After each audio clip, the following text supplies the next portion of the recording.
Have you ever wondered what the world would be like without electricity?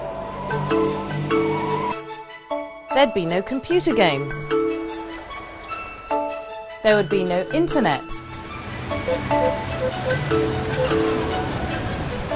No computers. There'd be no radio. No TV. No telephones. In fact, if there was no electricity, most of what we take for granted in our world would not exist. No refrigeration. No life support machines. No electric light. Without electricity, when the sun went down, work would have to stop. Our lives would be governed by daylight. It's hard to imagine, but there was a time when there was no electricity. Or at least no one knew about it.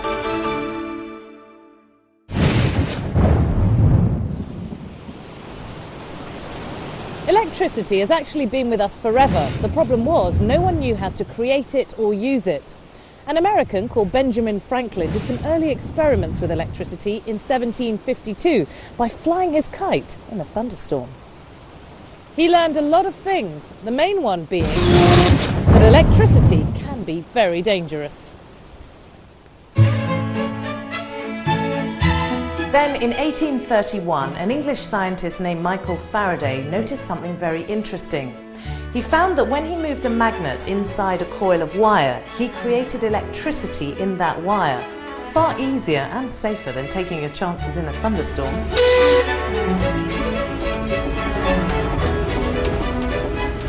And when this discovery was coupled with another great invention of the time, the steam engine, large-scale electricity generation really got on track. Heat energy from the burning coals was being converted into mechanical energy using the steam engine, which was being converted into electrical energy by the dynamo. An Englishman named Joseph Swan had noticed that when this new electricity was passed through a thin piece of carbon, it glowed very brightly. The only problem was it did this just before it burnt out and the connection was lost. Swan had the idea that if he could stop oxygen getting to the carbon, or filament, he could stop it from burning. His idea was to make a glass bulb and then suck all the air out. It worked, and the incandescent filament lamp was born. Apart from a few minor changes like the carbon filament being replaced with tungsten, Swan's design is still in use today. And apart from a few changes, the steam engine generator works in a very similar way to how a modern power station does today. The steam piston engine is now a turbine, and a modern power station is much bigger, but the principle of turning heat energy into mechanical energy and then into electrical energy is exactly the same. And that heat energy in most power stations today is created by burning something, in this case, coal. A power station like this one gets through 18,000 tonnes of coal a day. But where does it all come from? Well, there's actually a dedicated train line to bring it into the station from the National Rail Network. Trains deliver coal here most days, and when it arrives, it either goes on this massive stockpile or straight to the boiler house by conveyor belt. To make the most out of the coal when it's burned, it's ground up into a very fine powder. That's done in these massive containers behind me, and when it comes out, it looks like this.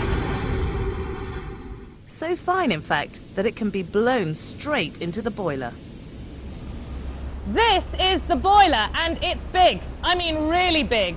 It's 65 metres tall, which might just sound like a big number, but if I tell you that that's the same as 15 double-decker buses stacked one on top of another, then hopefully that will give you more of an idea of just how massive it is. Inside the boiler is 500 kilometres of tubing, which contains super purified water.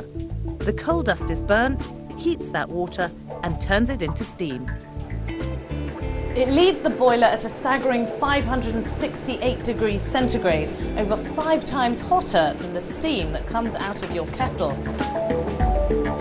That steam is piped to a steam turbine, which is a collection of discs with angled blades in them called rotors. As the steam travels through the blades, it causes the rotors to spin. Steam turbines like this one have lots of these rotors to get the most energy out of the steam coming from the boiler. And the rotors are grouped into sets to deal with the steam at different pressures. We're in the turbine hall in this power station, and as you can probably hear, the sound is deafening. So much so that everyone who visits or works here has to wear ear protection. The steam turbines are connected to the generator. This is where the electricity is created. Just like in Faraday's experiment, magnets are moved near coils of wire, and electricity is created in those coils of wire. In Faraday's case, he was probably creating a fraction of a watt, but this thing creates 500 million watts, which is enough power to run 10 million games consoles. That's 1 in every 6 people in the UK playing at the same time. And there are 4 of these things here. That's a lot of gaming. Now, when I said that pure water is used to make the steam that drives those turbines, I wasn't joking. It's actually 10,000 times purer than the water that comes out of your tap, and 200 times purer than the distilled water you can buy in the shops. Why? It has to be, so that it doesn't contaminate the pipework in the boiler. It's so important that they have to constantly monitor it here in the control room.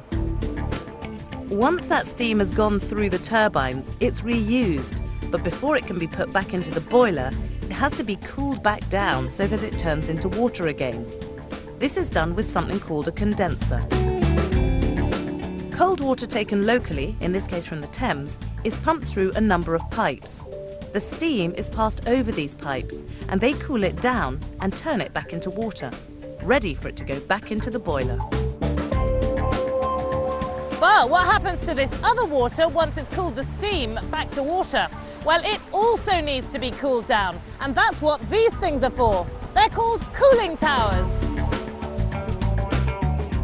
The water is sprayed in near the base, and as it falls, it's cooled by air drawn in through the legs at the bottom of the tower. What comes out of the top of these towers isn't smoke, it's water vapour, like you get in clouds. Now, this station is coal-fired, as is the one you're visiting, but there are other fuels that can also be used to turn that water into steam, like gas and oil. Both these fuels have advantages over coal in that they're more efficient and they're more controllable. Coal, oil and gas take millions of years to form, which is why they're known as fossil fuels.